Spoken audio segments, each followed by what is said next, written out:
Its forms is a common enemy to all of us. Lisa Gibson's brother was killed in the Lockerbie bombing. She was one of two family members of victims who met with Muammar Gaddafi in New York this week. Brian Flynn, whose brother was also killed in the bombing, did not meet with Muammar Gaddafi. Lisa, why did you decide to meet with him?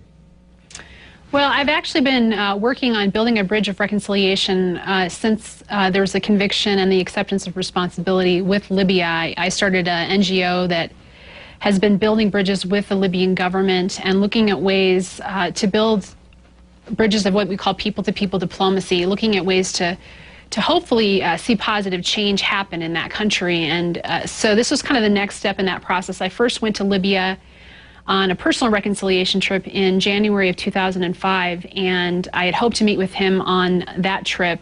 Not only did he get the letter, he actually wrote me back. Okay, so imagine this. Me, sitting in my dorm room, getting a letter from a terrorist in prison.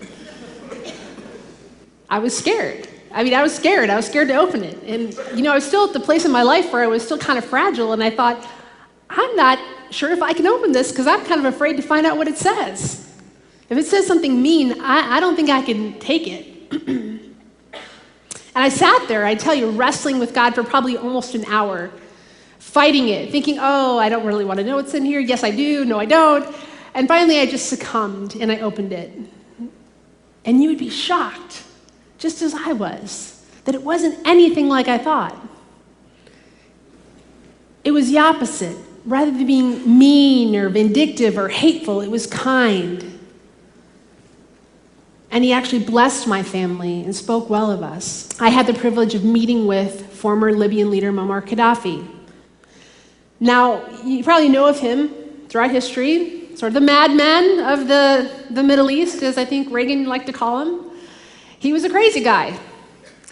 And he was a bad man, a very evil and wicked person, make no mistake about it. But I had the opportunity to sit face to face with this man. And it was one of those situations that had been many years in the coming. I had actually hoped to meet with him on my first trip in 2004. He chose not to. But nonetheless, as I was faithful, God was even more faithful. After starting a nonprofit, working in Libya for many years, having built a relationship with the Libyan ambassador to the U.S., I developed a level of rapport and respect that when he came and spoke in 2009 and I requested to meet with him, he said yes.